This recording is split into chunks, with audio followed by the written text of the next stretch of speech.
সর্বপ্রথম আল্লাহ সুবহানাহু ওয়া তাআলার বারগাহে শুকরিয়া জ্ঞাপন করব যে আল্লাহ তাআলা সালাতুল জুমা আদায় করার লক্ষ্যে আমাদেরকে মসজিদে প্রেরণ করেছেন, যিনি মালিক ইয়াউমিদ্দিন, বিচার দিবসের একচ্ছত্র অধিপতি।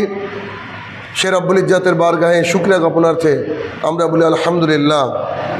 অতঃপর সমগ্র মানব জাতির শিক্ষক, সমগ্র মানব জাতির পথপ্রদর্শক মুহাম্মদুর রাসূলুল্লাহ সাল্লাল্লাহু আলাইহি সাল্লামের ওপর শতকোটি সালাত ও সালাম বর্ষিত হোক, আমরা বলি আল্লাহুম্মা আমিন।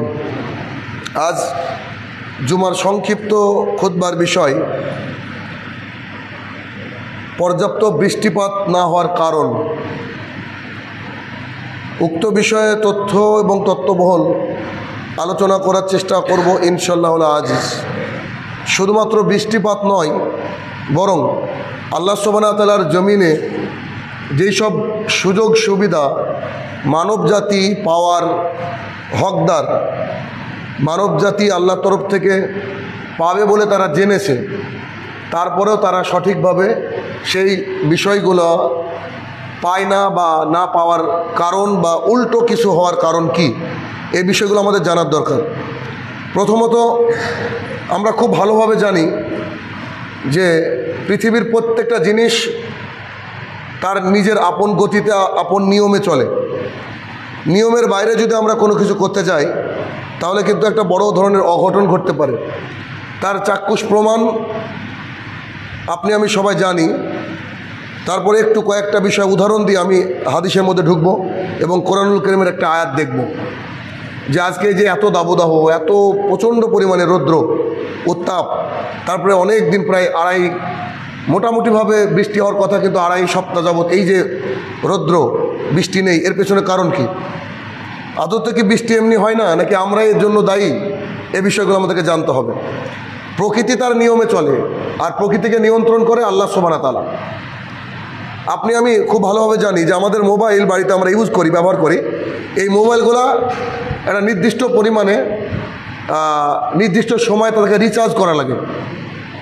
যদি আমরা রিচার্জ না করি এবং সিমের যে নির্ধারিত সময়, ওই সময়টা পর্যন্ত যদি আমরা রিচার্জ না করি, 1 বার 2 বার 5 বার 6 বার, তাহলে কিন্তু অটোমেটিকলি সিম কোম্পানি মোবাইলটাকে বন্ধ করে দেবে। তখন আপনি কান্নাকাটি করে লাভ নেই। তাদের অফিসে গেলে তারা বলবে যে আপনার কি জানা ছিল না যে আপনার বলা হয়েছে যে 6 মাস যাবৎ যদি কোনো সিম রিচার্জ না হয় তাহলে সেগুলোকে আমরা বন্ধ করে দেবো, আপনাদের নিয়মে লেখা ছিল। তখন আপনাকে আমাকে পস্তাতে হবে, হয় আবার নতুন সিম তুলতে হবে, অথবা তারা যা বললো সেটা করতে হবে। ঠিক তেমনই আমাদের বাড়িতে, অনেকের বাড়িতে ফ্রিজ রয়েছে, অনেকের বাড়িতে ব্লেন্ডার মেশিন রয়েছে, অনেকের বাড়িতে নানান রকম ডিভাইস রয়েছে, ফ্যান রয়েছে, ইত্যাদি রয়েছে। তো এইগুলারও নির্দিষ্ট যে রুলস অ্যান্ড রেগুলেশন, নিয়ম কানুন, এগুলো সঠিক সময় সঠিকভাবে দিতে হয়। যেমন আকাশে যখন বাজ পড়ে, অনেক বাড়িতে তখন মেন সুইচ নামিয়ে রাখা হয়। কেন? কারণ মোটামুটিভাবে সবাই জানে যে বাজ পড়ার সময় ওইটা যদি আমাদের ফ্রিজের মধ্যে এসে পড়ে বা আমাদের কোনো ডিভাইসের মধ্যে এসে পড়ে, তাহলে সেগুলো নষ্ট হয়ে যাবে। আমরা ওইদিকে সতর্ক থাকি।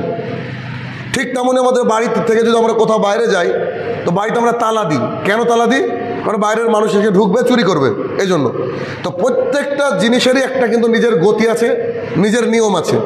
এই নিয়মের বাইরে যখন মানুষ চলে বা কোনো ডিভাইস চলে, সেটা কিন্তু খারাপ হয় তাড়াতাড়ি। ঠিক তেমনই যেমন দুবাইয়ের বুকে, তাদের দুবাই জন্ম হওয়ার পর থেকে এত বৃষ্টিপাত হয়নি। কেউ কেউ বলছে প্রায় 2 থেকে 3 বছরের বৃষ্টি একদিনে হয়েছে।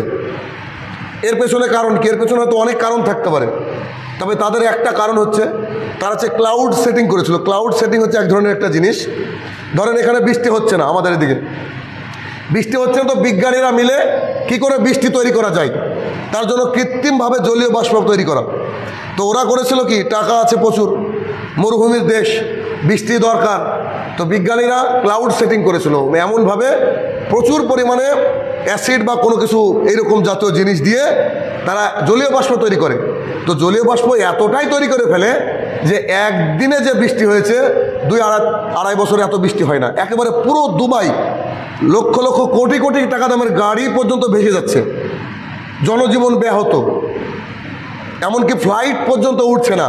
মানে পুরো প্লাবনে প্লাবিত হচ্ছে এলাকা। এটা কি?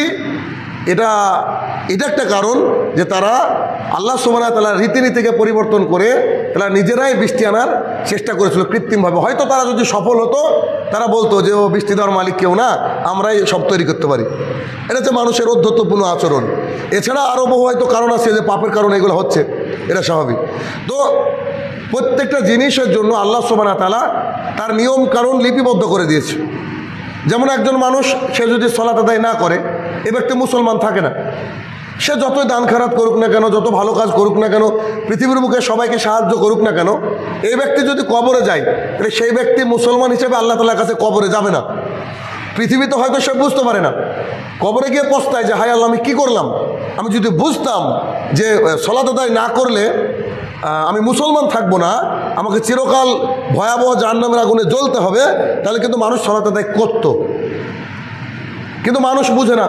মানুষ যখন সমস্যার সম্মুখীন হয় তখন কিন্তু মানুষ ওই সময় বুঝে, আর তার আগ পর্যন্ত মানুষ বুঝে না। আমরা নূহ আলাইহিস সালামের জামানার ঘটনা জানি যে নূহ আলাইহিস সালামকে আল্লাহ সুবহানাহু ওয়া তাআলা কি বলেছিলেন যে তুমি একটা নৌকা বানাও। তো নূহ আলাইহিস সালামকে আল্লাহ তাআলা নৌকা বানাতে বলেছিলেন। তিনি এমন এক অঞ্চলে বসবাস করতেন যেখানে আশেপাশে 50, 60, 100, 200 কিলোমিটার পর্যন্ত কোনো নদী ছিল না।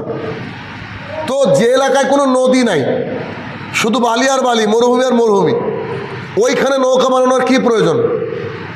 তিনি কিন্তু আল্লাহ তাআলাকে জিজ্ঞাসা করেননি, একবারও বলেননি যে এখানে কী করতে নৌকা বানাবো। আপনি তো অন্য কিছু বানাতে বলতেন তবে ঠিক আছে, এখানে না নদী আছে না বৃষ্টি হয়, কেন আমরা বানাবো? এরকম কথা আল্লাহ তাআলাকে নূহ আলাইহিস সালাম বলেননি। তো তার জাতি যখন পাপে নিমজ্জিত হয়ে গেল, নূহ আলাইহিস সালাম যখন 24 ঘন্টা মানে দিনে রাতে সব সময় মানুষকে দাওয়াত দিতে থাকলেন, তবুও তারা তাকে গলায় গামছা বেঁধে টেনে নিয়ে বেড়েছে, অনেক কত অত্যাচার করেছে। তাকে দেখে বলেছে তুমি নবী, তুমি তো আমাদের সাথে চলো, তুমি কি করে আমাদের মতো মানুষ আমার নবী দাবি করতে পারো? নবীরা তো হবে ফেরেশতা, ইত্যাদি ইত্যাদি নানান রকম অকথ্য অত্যাচার তার জাতি কিন্তু করেছিল। তখন আল্লাহ সুবহানাহু ওয়া তাআলা তাকে বলেছিলেন, বা তার সাথে যারা ঈমান আনয়ন করেছিলেন তাদেরকে আল্লাহ সুবহানাহু ওয়া তাআলা একটা নির্দেশ দিয়েছিলেন, মানে আল্লাহ তাআলার যে নিয়ম নীতি, ওই নিয়ম নীতি কিন্তু মেনে চলা আমাদের জন্য জরুরি কর্তব্য। তো আল্লাহ সুবহানাহু ওয়া তাআলা তাদেরকে বলেছিলেন, অর্থাৎ আল্লাহ বলছেন যে আমি তাদের বললাম, আল্লাহ সুবহানাহু ওয়া তাআলা নিজে বলছেন, কি বলছেন? যে আমি তাদেরকে বললাম। তাদেরকে মানে কারা? যারা নূহ আলাইহিস সালাম এর সাথে ঈমান এনেছিলেন। খুব বেশি না, সামান্য কিছু মানুষ, এমনকি নিজের পরিবারের নিজের সন্তানও ঈমান আনেনি এমন সন্তান একটা ছিল, আমরা জানি, কেনান, ওই যে পাহাড়ের উপরে যে উঠেছিল, ঘটনা আমরা জানি। তো আল্লাহ সুবহানাহু ওয়া তাআলা বললেন যে আমি তাদেরকে বললাম যে তোমরা তোমাদের প্রতিপালক অর্থাৎ রব আল্লাহ তাআলা, তোমরা তোমাদের প্রতিপালক তথা আল্লাহ সুবহানাহু ওয়া তাআলার নিকট ক্ষমা প্রার্থনা করো, আর বেশি বেশি ইস্তেগফার পাঠ করো। আল্লাহ সুবহানাহু ওয়া তাআলার প্রতি কাছে তোমরা কি করো? ক্ষমা প্রার্থনা করো। আল্লাহ তাআলা নিজে বলছেন, আর আমি তাদেরকে বলেছিলাম তোমরা তোমাদের রবের কাছে, তোমরা তোমাদের প্রতিপালকের কাছে ক্ষমা প্রার্থনা করো, বারবার ক্ষমা চাও, আর বেশি বেশি কি করো? ইস্তেগফার পাঠ করো। বেশি বেশি তোমরা ইস্তেগফার পাঠ করো। তিনি তো মহা ক্ষমাশীল, তিনি ক্ষমাশীল, অর্থাৎ আল্লাহ সুবহানাহু ওয়া তাআলা কি? ক্ষমাশীল। তার একটা সিফাত, তার একটা বৈশিষ্ট্য যে তিনি ক্ষমাশীল। তিনি তোমাদের জন্য প্রচুর পরিমাণে বৃষ্টিপাত করবেন। তিনি তোমাদের জন্য কি করবেন? প্রচুর পরিমাণে বৃষ্টিপাত করবেন। সূরা নূহ আয়াত নম্বর 10 এবং 11। এইখানে আল্লাহ সুবহানাহু ওয়া তাআলা একটা কথা বললেন যে নূহ আলাইহিস সালামের জাতিকে তারা যখন পাপে নিমজ্জিত হয়, নবীকে যখন তারা না মানে, তখন আল্লাহ তাআলা তাদেরকে একটা গাইডলাইন দিলেন। আল্লাহ তাআলা বলছেন তোমরা খরার মধ্যে আছো, তোমাদের অবস্থা, জনজীবন ব্যাহত হচ্ছে, বৃষ্টির অবস্থা খুব খারাপ, তো তোমরা এক কাজ করো, তোমরা কি করো? তোমাদের প্রতিপালক আমি আল্লাহ সুবহানাহু ওয়া তাআলা তোমাদেরকে নির্দেশ দিচ্ছি যে তোমরা তোমাদের প্রতিপালকের কাছে, অর্থাৎ আমার কাছে, আল্লাহ তাআলা বলছেন আমার কাছে কি করো? তোমরা ক্ষমা প্রার্থনা করো, তোমরা দিনে রাতে ইস্তেগফার পাঠ করো, বারবার করে আমার কাছে ইস্তেগফার পাঠ করো, আর আমি আল্লাহ সুবহানাহু ওয়া তাআলা তোমাদেরকে ক্ষমা করতে ভালোবাসি, আমি ক্ষমাশীল। অতএব তোমরা যদি ইস্তেগফার পাঠ করো, আমি আল্লাহ সুবহানাহু ওয়া তাআলা তোমাকে পর্যাপ্ত বৃষ্টি দেবো, প্রচুর পরিমাণে বৃষ্টি দেবো। ক্ষমা প্রার্থনা করলে কি হয়? আল্লাহ তাআলা বৃষ্টি দেয়। তার মানে এই আয়াতটা আমি কেন পড়লাম বা এই আয়াতটা কেন পেশ করলাম? এই আয়াতটা পেশ করার পেছনে একটা কারণ, যে আল্লাহ তাআলা নূহ আলাইহিস সালামের জাতিকে বলছেন যে তোমরা আমার কাছে ক্ষমা চাও আর বেশি বেশি ইস্তেগফার পাঠ করো। তার মানে এই শব্দের অর্থ হচ্ছে যে তারা পাপে নিমজ্জিত ছিল। কারণ যারা পাপ করবে না তারা তো ক্ষমা চাওয়ার কোনো প্রশ্ন ওঠে না। পাপে নিমজ্জিত ছিল বিধায় তাদেরকে কি বলা হয়েছে, যে তোমরা আমার কাছে ক্ষমা চাও আর আমি আল্লাহ তোমাদেরকে ক্ষমা করব। আর তোমরা যদি যত বেশি ক্ষমা চাইবা আমি আল্লাহ তাআলা তত বেশি কি দেবো, বৃষ্টি তোমাদেরকে প্রদান করব। অত্র আয়াত থেকে আমরা বুঝতে পারি যে মানুষ যখন পাপে নিমজ্জিত হয়ে যায়, এই পাপের ফলস্বরূপ আমাদেরকে কি করতে হবে, বেশি বেশি করে আল্লাহর কাছে ক্ষমা চাইতে হবে। আর ক্ষমা চাওয়ার অন্যতম মাধ্যম কি, ইস্তেগফার করা, দৈনিক বারবার করে ইস্তেগফার পাঠ করা। আর এই ইস্তেগফার পাঠ যদি আমরা করি তাহলে কি হবে, আল্লাহ সুবহানাহু ওয়া তাআলা আমাদের জন্য বৃষ্টিপাত করবেন। এটা তো একটা সলিউশন দিলাম, এটা একটা সমাধান দিলাম যে আমরা ইস্তেগফার পাঠ করলে আমাদেরকে আল্লাহ তাআলা বৃষ্টি দেবে, এটা হচ্ছে সমাধান। তাহলে সমাধান, তার মানে আমরাও পাপে নিমজ্জিত। যেমন একটা রেওয়ায়াতে এরকম বর্ণিত রয়েছে যে একজন ব্যক্তি এসে ওমর রাদিয়াল্লাহু আনহুকে বললেন যে আমাদের এলাকায় প্রচণ্ড পরিমাণে খরা, বৃষ্টি হয় না, তা আপনি আমাদের জন্য একটু দোয়া করেন। তো তিনি একটা উঁচু জায়গায় দাঁড়ালেন, তিনি ইস্তেগফার পাঠ করলেন। যত রকমের ইস্তেগফার পাঠ আছে, যেমন হাদিস থেকে বর্ণিত ইস্তেগফার আছে, যেমন আস্তাগফিরুল্লাহ ওয়া আতুবু ইলাইহি, আস্তাগফিরুল্লাহাল্লাযী লা ইলাহা ইল্লা হুয়াল হাইয়ুল কাইয়্যুম ওয়া আতুবু ইলাইহি। তারপরে ওই যে সাইয়্যিদুল ইস্তেগফার, আল্লাহুম্মা আনতা রাব্বি লা ইলাহা ইল্লা আনতা খালাকতানি ওয়া আনা আবদুকা ওয়া আলা আহদিকা ওয়া আহদিকা মাসতাতাতু আউযু বিকা মিন শাররি মা সানাতু ওয়া বুলাকা বিনিয়ামাতিকা আলাইহি আবু বিযামবি ফাগফিরলি ফাইন্নাহু লা ইয়াগফিরু যুনুবা ইল্লা আনতা। এইভাবে তিনি বেশ কিছু ইস্তেগফার পাঠ করলেন এই মিম্বারের উপরে উঠে বা উঁচু জায়গায় উঠে। ইস্তেগফার পাঠ করে তিনি নেমে চলে আসলেন। তার আশপাশে থাকা সাহাবায়ে কেরাম যেসব মানুষেরা ছিলেন তিনারা বললেন যে আপনাকে তো বৃষ্টি প্রার্থনার জন্য, দোয়া করার জন্য বলা হলো, তো আপনি তো একবারও বৃষ্টির কথা বললেন না আল্লাহকে। আপনি উঠলেন উপরে, আপনি শুধু ইস্তেগফার পাঠ করলেন আর নেমে আসলেন। তখন ওমর রাদিয়াল্লাহু আনহু বললেন যে রাসূলুল্লাহ সাল্লাল্লাহু আলাইহি ওয়াসাল্লাম বলেছেন, যখন তোমাদের কোনো সমস্যা হবে সেই সমস্যার সময় তোমরা কি করো, ইস্তেগফার পাঠ করো। ইস্তেগফার এমন একটা জিনিস, ইস্তেগফার পাঠ করলে আল্লাহ তাআলা সমস্ত কিছু বান্দার চলমান করে দেয়, সঠিক করে দেয়, ঠিক করে দেয়। অর্থাৎ ইস্তেগফার একটা মানব জীবনের অন্যতম একটা হাতিয়ার। আপনি রুজি ঠিক মতো পাচ্ছেন না, লাগাতার ইস্তেগফার পাঠ করুন। আপনার বাড়িতে মানুষ অসুস্থ, লাগাতার ইস্তেগফার পাঠ করুন। জাতি বিপদে পড়েছে, লাগাতার ইস্তেগফার পাঠ করুন। ইস্তেগফার পাঠ করলে আল্লাহ তাআলা খুশি হয় এবং আল্লাহ সুবহানাহু ওয়া তাআলা বান্দাদেরকে তাদের যা রিকোয়ারমেন্ট, তাদের যা প্রয়োজনীয়তা, আল্লাহ সুবহানাহু ওয়া তাআলা সেগুলোকে কী করেন, পূরণ করে দেন, সেগুলোকে পূরণ করে দেন। ইস্তেগফার খুবই জরুরি আমাদের জন্য। এবার আমরা আসি যে দেখি যে আমাদেরকে আল্লাহ তাআলা বৃষ্টি কেন দিচ্ছেন না, এর পেছনে কারণ কি? শুধু বৃষ্টি নয়, আরও অনেক কিছু আল্লাহ আমাদেরকে দেয় না, এর পেছনে কারণ কি? নিশ্চয়ই কোনো কারণ আছে। একটু মাথায় একটা জিনিস মাথার মধ্যে রাখবেন এই হাদিসটা শোনার আগে, যে আমাদের যে অ্যান্ড্রয়েড ডিভাইস, যে মোবাইল, এই মোবাইলটা আমরা যারা ফেসবুক চালাই বা ইউটিউব চালাই, দেখা যাবে 1 মাস চালাচ্ছি, হঠাৎ করে সেটা আর খুলছে না, বা হঠাৎ করে সেটা এমন একটা রিয়্যাক্ট করছে যেমন করা উচিত তেমন নয়। তখন দেখা যাচ্ছে যে খোঁজ নিয়ে যে এটা অনেক দিন আপডেট করা হয়নি, তখন নিজের পকেটে টাকা খরচ করে ডাটা ঢুকিয়ে সেটাকে কী করতে হয়, আপডেট করতে হয়। আপডেট করার সাথে সাথে কী করে, এটা চলতে শুরু করে। তার মানে এই মোবাইলের একটা রুলস অ্যান্ড রেগুলেশন আছে, নিয়ম। যদি আপনি নির্দিষ্ট সময় পর্যন্ত আপডেট না করেন তাহলে কি হবে না, মোবাইলটা চলবে না। ঠিক তেমনই রেশনের 2 টাকা কেজি চাল আনতে গেলেও আপনাকে 6 মাস পর পর KYC আপলোড করতে হয়। KYC মানে আপনার ডকুমেন্টস, এবং সেখানে গিয়ে ফিঙ্গারপ্রিন্ট দিতে হয়। আপনি যদি বলেন যে আমি চাল নিব, ডাল নিব বা তেল নিব, কিন্তু আমি আমার আধার কার্ড দিব না, আমি লিঙ্ক করাবো না, আমি আমার বায়োমেট্রিক পদ্ধতিতে সেখানে প্রসেসটা মেনটেন করব না, তাহলে আপনাকে কি করবে, তাদের লিস্ট থেকে তারা বাদ দিয়ে দিবে। আপনি যে খাবারের পাওয়ার হকদার তারা দিবে না। তার কাছে যদি গিয়ে বলেন এ দেখেন আমার পাসপোর্ট, আমি এই গ্রামের বাসিন্দা, এ দেখেন আমার আধার কার্ড, এই দেখেন আমার খাদ্য সুরক্ষা কার্ড, আমার সব আছে, আপনি আমাকে রেশনে চাল দেবেন না মানে? তখন তিনি বলবেন যে শুধু এগুলো থাকলে হবে না, কারণ সরকার একটা নিয়ম করে দিয়েছে যে 6 মাস পর পর বা 3 মাস পর পর আপনার আঙুলের ছাপ লাগবে। আপনার আঙুলের ছাপ যতক্ষণ না দিচ্ছেন তখন আমরা দিতে পারবো না, তখন আপনি আমি বাধ্য হয়ে কী করবো, আঙুলের ছাপ দিব।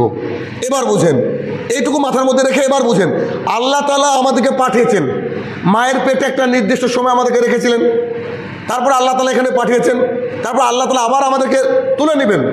এখন যতদিন আমরা দুনিয়াতে থাকবো আল্লাহ তাআলা কিছু নিয়ম দিয়ে দিয়েছেন, ওই নিয়ম অনুযায়ী যদি আমরা না চলি তাহলে আমরা আপডেট না, ওই নিয়ম অনুযায়ী যদি আমরা না চলি তাহলে আমরা ফিঙ্গারপ্রিন্ট দিচ্ছি না, ওই নিয়ম অনুযায়ী যদি আমরা না চলি তাহলে কিন্তু আমাদের যে সুযোগ সুবিধা পাওয়ার কথা এই সুযোগ সুবিধা পাবো না। মাত্র 2 টাকা কেজি চাল আনতে গিয়ে যদি 3 মাস পর পর 6 মাস পর পর বায়োমেট্রিক করা লাগে, অর্থাৎ এই বুড়ো আঙুলের ছাপ দেওয়া লাগে, তো আল্লাহর জমিন থেকে, আল্লাহর কাছ থেকে সূর্যের আলো পাচ্ছেন, আল্লাহর কাছ থেকে অক্সিজেন পাচ্ছেন, আল্লাহর কাছ থেকে বৃষ্টি নেবেন, আল্লাহর কাছ থেকে এত নিয়ামত নেবেন, আল্লাহর কাছ থেকে ফসল ভালো নেবেন, আল্লাহর কাছ থেকে আপনার বেঁচে থাকার যে যাবতীয় কল্যাণকর জিনিস তা নেবেন, তো তার জন্য কি আপনি আপডেট হবেন না? তার জন্য কি আল্লাহ তাআলা আপনাকে যা বলেছে, আমাকে যা বলেছে তা আমরা করবো না? হ্যাঁ, যদি না করি এরকম শাস্তি পেতে হবে। দেখেন, প্রায় প্রত্যেক বছর একটা হিসাব খেয়াল করবেন, সাংবাদিকরা একটা কথা বলছে যে বিগত 150 বছরে এত উত্তাপ পড়েনি, বিগত 300 বছর এত খরা যায়নি। এর পেছনে কারণ কি? আপনার বাপদাদা, আমাদের বাপদাদা 14 গোষ্ঠী আগের কথা বলছি, আমাদের দাদুদের আমলে এত কষ্ট হয়নি, এত উত্তাপ হয়নি মানুষের। কেন? কারণ তারা যাই করতো না একটু ইবাদতে মশগুল ছিল, যাই করতো না কিন্তু আল্লাহর নাফরমানি করতো না, যাই করতো না কিন্তু তারা অন্তত যে ধর্মটুকু যতটুকু বুঝতো ওই ধর্মটুকু অতটুকু পালন করতে তারা অভ্যস্ত ছিল। কিন্তু বর্তমান সময়ে আমরা এগুলো করতে অভ্যস্ত নই, যার ফলস্বরূপ আমাদের উপরে এত গজব নেমে আসছে। এগুলো সব আল্লাহ তাআলার তরফ থেকে গজব, একবারে নিজের হাতের কামাই, নিজের হাতের কামাই। এই হাদিসটা পড়লে বুঝতে পারবেন যে আমাদের কতটা নিজের হাতের কামাই।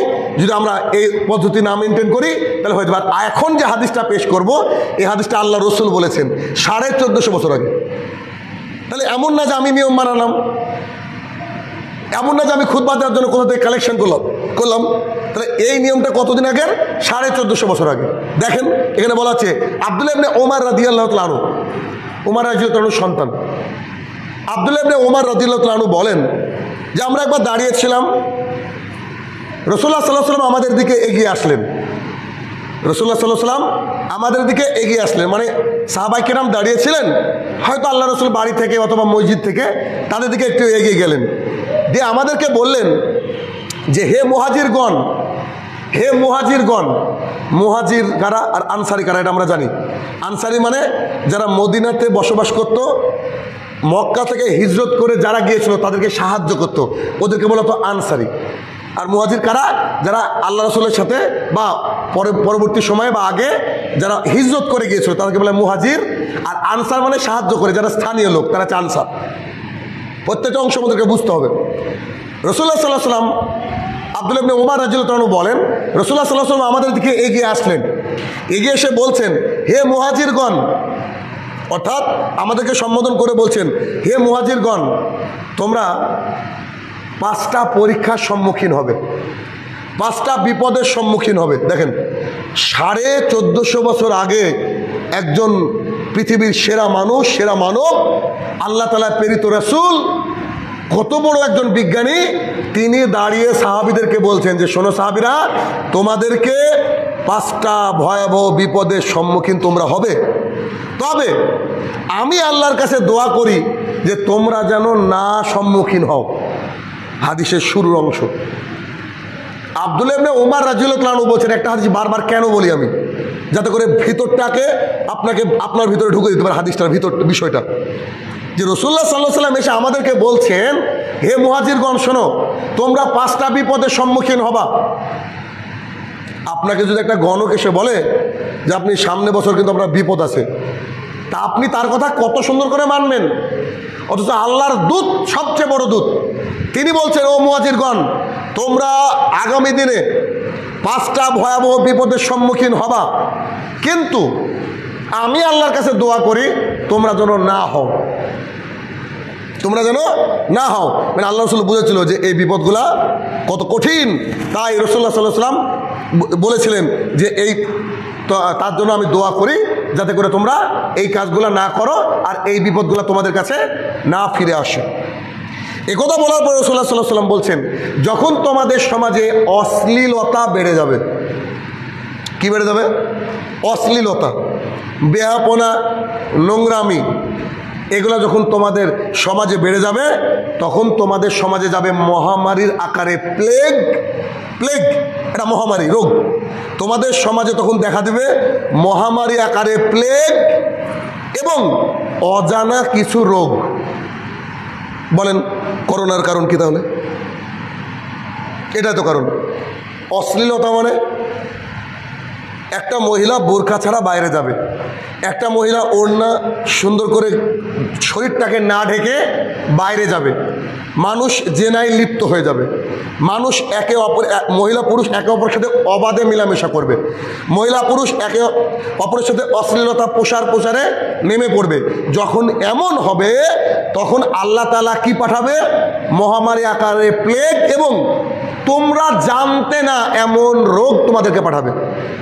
বলেন 2020 নয় 19 ধরছি আমি, 2019 সালের আগে গোটা পৃথিবীর কোনো ডাক্তার, কোনো বিজ্ঞানী, কেউ কি জানতো যে এই শব্দটা, এই যে করোনা?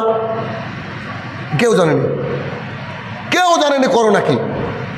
ওরা জানেও না যে আইসোলেশন কাকে বলা হয়, হোম কোয়ারেন্টাইন এই শব্দটার অর্থ কি, পৃথিবীর কেউ জানে না।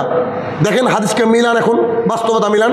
রাসূলুল্লাহ সাল্লাল্লাহু আলাইহি ওয়াসাল্লাম বলছে তোমাদের সমাজে যখন অশ্লীলতা বেড়ে যাবে আল্লাহ তাআলা অজানা রোগ দিবে। আমরা কি ডায়রিয়া জানি, জ্বর জানি, প্লেগ এগুলো আমরা জানি, যক্ষা জানি, টাইফয়েড আমরা জানি, এরকম নানান রোগ জানি, কিন্তু আল্লাহ তাআলা বলছে যে আমি তোমাদেরকে পাঠাবো কোন রোগ? তোমরা যে রোগের নাম শোনোনি, তোমাদের বাপ দাদাও শোনেনি, এই রোগ আমি আল্লাহ পাঠাবো যখন তোমাদের সমাজটা কি কিসে ভরে যাবে? অশ্লীলতায় ভরে যাবে।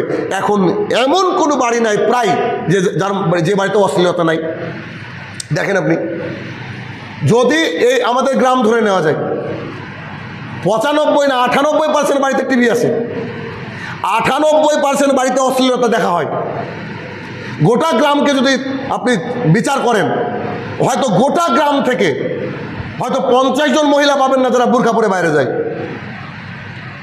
আপনি 30-40 জন মহিলা পাবেন না যারা নিজের দেহটাকে ঢেকে, ওরা মনে করে যে অপর পর পুরুষ দেখলে আমার ক্ষতি হবে বা সমাজের ক্ষতি হবে বা আল্লাহ গজব পাঠাবে, তারা নিজের মাথার চুলটাও ঢাকে না। দেখেন আপনি, আমি তো নিজেরই গ্রামের মানুষ, আমার তো সাক্ষী নিজেই। 1450 বছর আগের ঘোষণা এটা। যখন সমাজে অশ্লীলতা বেড়ে যাবে, এই আপনি সরকারপাড়া হিসাব করে দেখেন, প্রায় মহিলারা, বেশিরভাগই মহিলারা পরকীয়ার সাথে যুক্ত। জানেনই না আপনারা? পরকীয়ার সাথে যুক্ত যারা প্রায় বিদেশ খাটে, মানে বাইরে চায়, তাদের বউগুলার বেশিরভাগই খারাপ। এগুলো আমাদের কাছে তথ্য আছে, বেশিরভাগই খারাপ, সবাই নয়, বেশিরভাগ খারাপ। এত অশ্লীলতা, এত বেহাপনা আমাদের সমাজে। আপনি যদি বর্ডার রোড দিয়ে যান, আপনাকে চোখ বন্ধ করে যেতে হবে, অথচ আশপাশে মানুষ ঘোরাফেরা করে, বাবার বয়সে দাদার বয়সের মানুষ থাকে।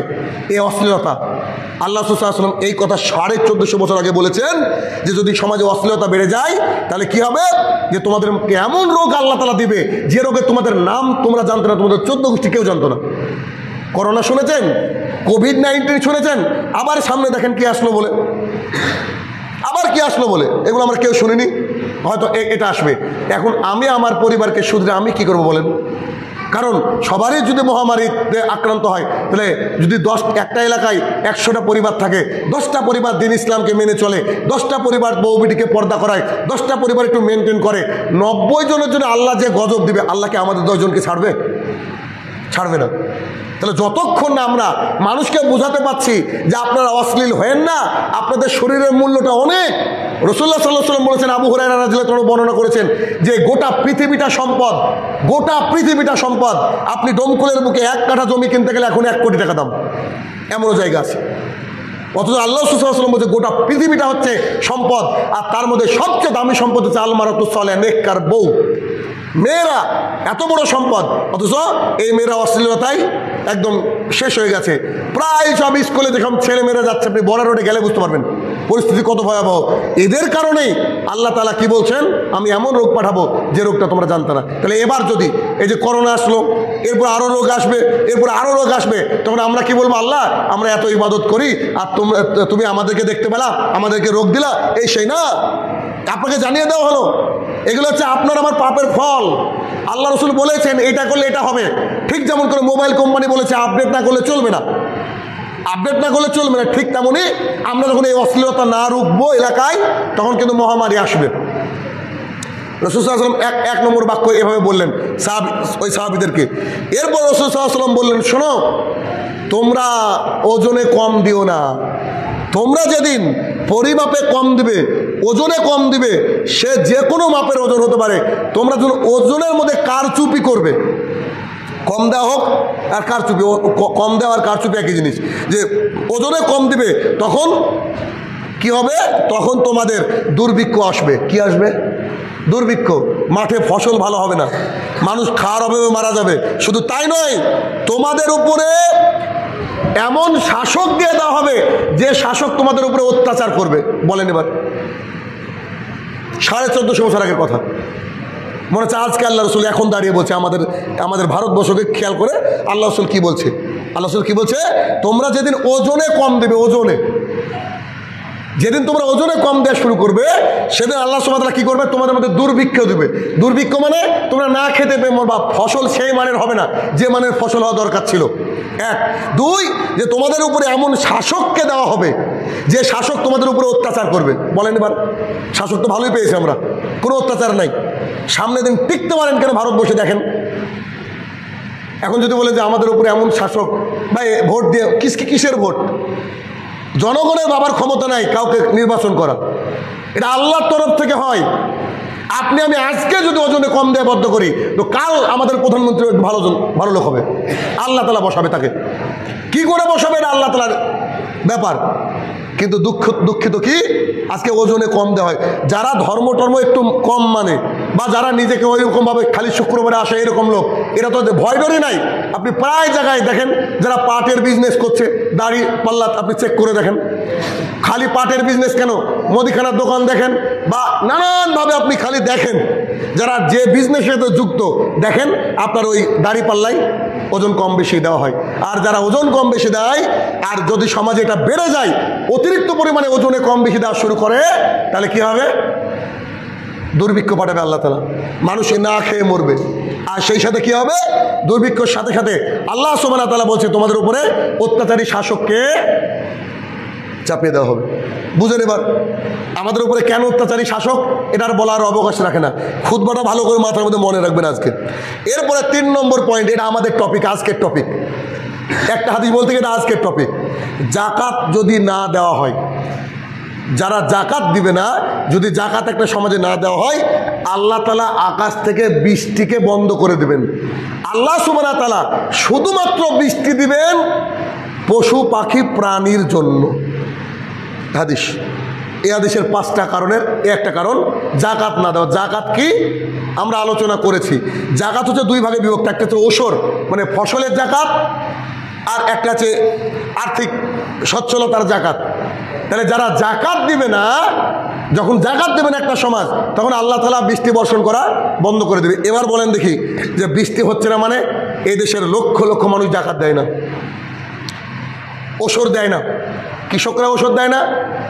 কৃষকরা মনে করে আমি ফসল ফলালাম, এটা আমার ফসল, এটা আমার ব্যাপার, আমি নিরানি খরচ করেছি, আমি মুনিশ লাগিয়েছি, আমি বীজ বপন করেছি, এটা আমার ব্যাপার, অতএব আমার ব্যাপারে আমি আমার মতো করে চলবো। আউযুবিল্লাহ। তাহলে চিন্তা করেন, তাহলে এই বৃষ্টি বর্ষণ হয় না কেন? কারণ আমাদের সমাজ জাকাত দেয় না। এবার এটা আপনার আমার হাতে নাই। যারা বড়লোক মানুষ, তাদেরকে যদি আমরা না বুঝাতে পারি, আগামী দিনে এর চেয়ে আরও ভয়াবহ পরিস্থিতি আসবে। কুকুর যতদিন বেঁচে থাকতে পারবে, একবারে মারা যাবে। আগামীকালকে একটা কুকুর মারা যাবে পিপাসার জন্য, আল্লাহ তাআলা আজকে বৃষ্টি দেবে। কেন? কুকুরকে বাঁচাবে আল্লাহ, মানুষকে না। একটা শুয়োর আগামীকালকে ওর মারা যাওয়ার ডেট, মানে মরে যাবে পানি না পেলে, কিন্তু হয়তো 1 মাস বাঁচতে পারে একটা শুয়োর। মানে শুয়োর, নিকৃষ্ট পশুর উদাহরণ দিচ্ছি।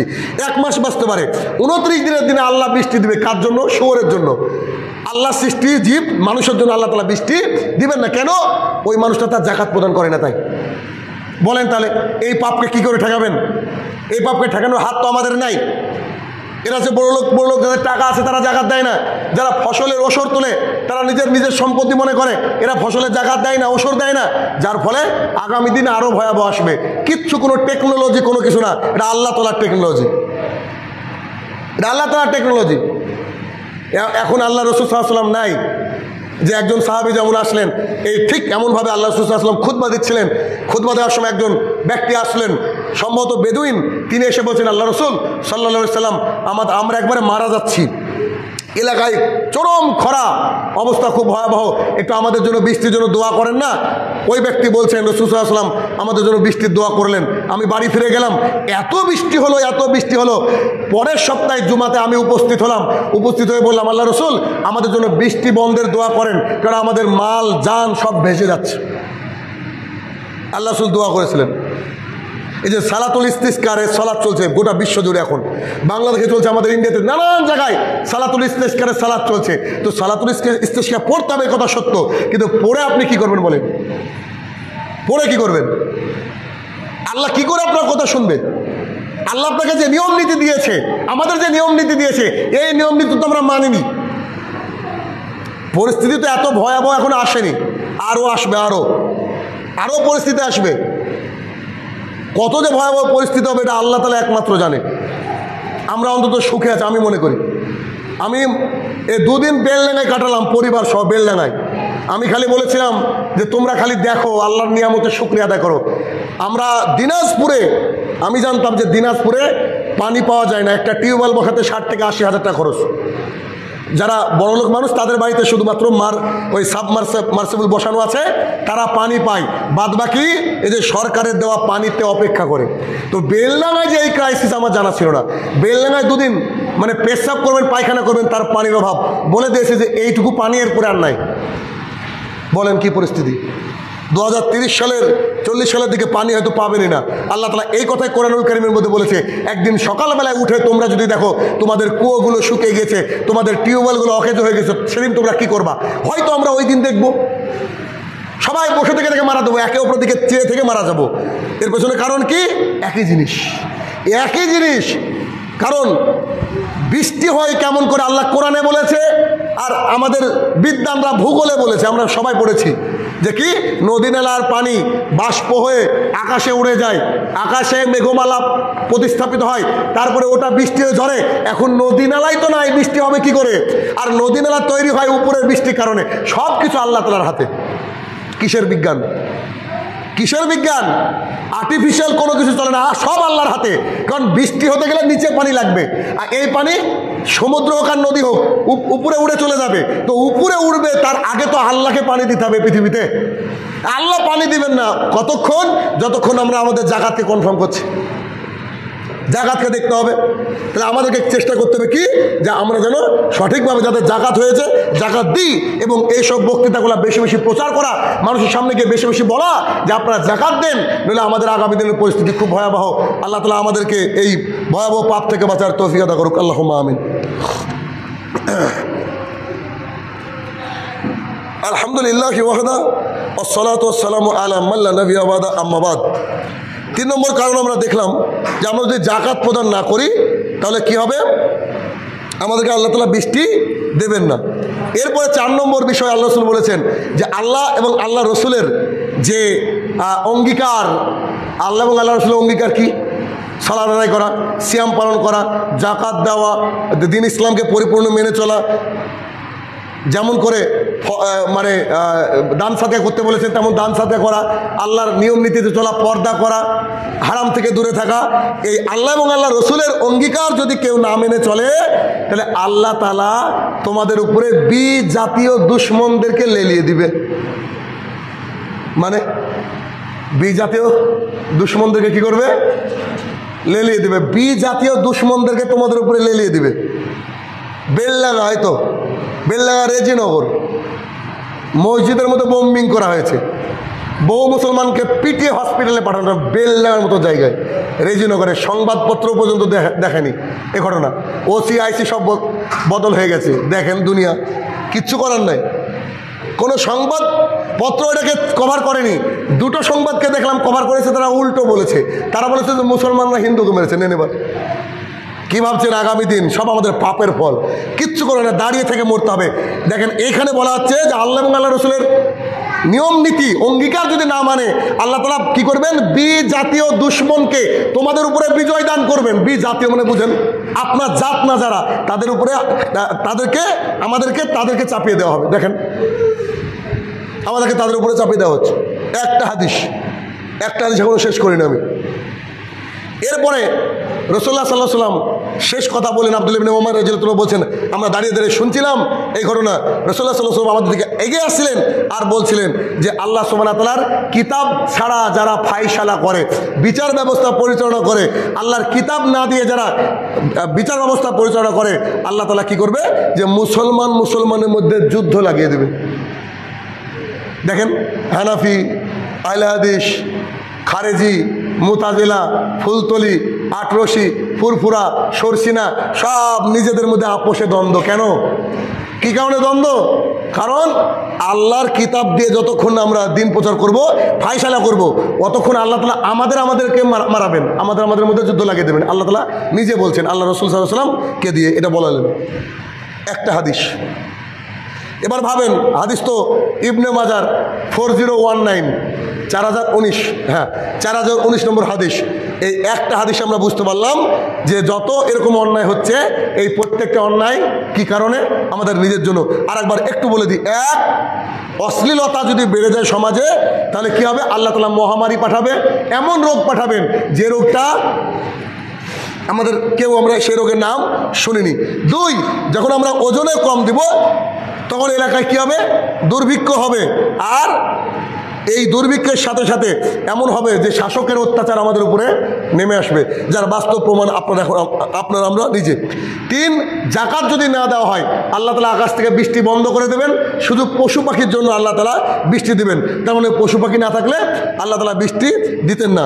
4, যখন আল্লাহ এবং আল্লাহ রসুলের সাথে যে অঙ্গীকার করেছি 5 ওয়াক্ত নামাজ পড়বো, জাকাত দিব, অশ্লীলতা থেকে দূরে থাকবো, এই অঙ্গীকার যদি আমরা পূরণ না করি, তাহলে আমাদেরকে জাতীয় যারা দুশ্মন আমাদের উপরে আল্লাহ তাআলা গালিব করে দেবেন, অর্থাৎ আমাদের উপরে তাকে জয়ী করে দেবেন। আর শাসক যখন, নেতারা যখন কোরআন এবং সুন্নাহকে বাদ দিয়ে অন্যান্য এমনি নিজের মন গড়া বিচার ফায়সালা করবেন সমাজের বুকে, আল্লাহ তাআলা কি করবেন? মুসলমানের মধ্যে গৃহযুদ্ধ লাগিয়ে দেবেন, যুদ্ধ লাগিয়ে দেবেন। এ হচ্ছে বর্তমান পরিস্থিতি। তাহলে কি আমাদেরকে বেশি বেশি করে বাঁচার রাস্তা কি? ইস্তেগফার পাঠ করতে হবে। ওই যে আগের কোরআনের আয়াত, ওখান থেকে আমরা বুঝলাম যে আমাদেরকে কি করতে হবে? আমরা বেশি বেশি করে ইস্তেগফার পাঠ করব। আর যখন আমরা এমনি দোয়া করব, তখন আল্লাহর কাছে বৃষ্টি চাওয়ার দোয়া করতে হবে। বৃষ্টি চাওয়ার অনেকগুলো দোয়া আছে, সবচেয়ে ছোট একটা দোয়া আছে, ওই আল্লাহুম্মা সাইয়্যিবান নাফিআন। এটা কিন্তু বৃষ্টি চাওয়ার দোয়া না। এটা যখন বৃষ্টি হয়, তখন আল্লাহ তাআলাকে বলা হয় যে আল্লাহ তুমি মুষলধারায় বৃষ্টি দাও। কিন্তু বৃষ্টি চাওয়ার সবচেয়ে ছোট দোয়াটা কি? আল্লাহুম্মা আগিজনা। একেবারে ছোট্ট একটা দোয়া, আল্লাহুম্মা আগিজনা। এটা বারবার আমাকে বলতে থাকতে হবে। যখন নিজের মতো করে দোয়া করবেন, তখন এই দোয়াটা করবেন। আর পরিশেষের দিকে এসে বলি যে আমাদের একজন আত্মীয়, ওই পাড়ার আরিফ, ওনারই নাতি বা নাতনি হচ্ছে, একদম পেটে বাচ্চা হয় না অনেক দিন থেকে, কিন্তু আল্লাহ তাআলার ইচ্ছা, এটা কিছু করার নেই। বাচ্চারা হওয়ার সাথে সাথে মারা গিয়েছে বা পেটে মারা গেছে। তার জন্য আপনারা নিজের মতো করে একা যখন হাত তুলবেন, তখন আপনারা দোয়া করবেন, হে আমার প্রতিপালক, আমরা এই সব যে বিষয়গুলো আলোচনা হলো, এ থেকে তো আমরা মাহরুম, এ থেকে তো আমরা দূরে আছি। অতএব আমরা তোমার কাছে মানে ঐকান্তিকভাবে দোয়া কামনা করছি যে আমরা যেন বৃষ্টি পেতে পারি। আল্লাহ তুমি তার সুব্যবস্থা করে দাও, আল্লাহুম্মা আমিন। আমরা দিনের রাতে পাপ করেছি, যত হাদিসে বর্ণিত পাপ সবগুলো আমরা করি, তবু অসহায় হয়ে তোমার কাছে আমরা বৃষ্টি প্রার্থনা করছি। আল্লাহুম্মা আগিজনা, হে আমার প্রতিপালক তুমি বৃষ্টি প্রদান করো, আল্লাহুম্মা আমিন। হে আমার প্রতিপালক, যারা কবরে সাহিত্য জানি না কি হালে রয়েছে মাবুদ, তারা যদি ক্ষমার যোগ্য হয়, তাকে তুমি ক্ষমা দান করো, আল্লাহুম্মা আমিন। যার সন্তান চলে গিয়েছে, তার পরিবারকে ধৈর্য ধারণ তৌফিক আদা করো, আল্লাহুম্মা আমিন। এবং সেই সন্তানের উসিলায় তাদেরকে মারা যাওয়ার পর তুমি জান্নাতুল ফেরদৌস নসিব করিও, আল্লাহুম্মা আমিন। হে আমার প্রতি প্রতিপালক, আমরা যারা এখনো হারাম থেকে নিজেকে হেফাজত করতে পারিনি মাবুদ, আমরা যেন নিজেকে হেফাজত করতে পারি। আল্লাহ তুমি সেই তৌফিক আদা করো। আল্লাহুম্মা আমিন।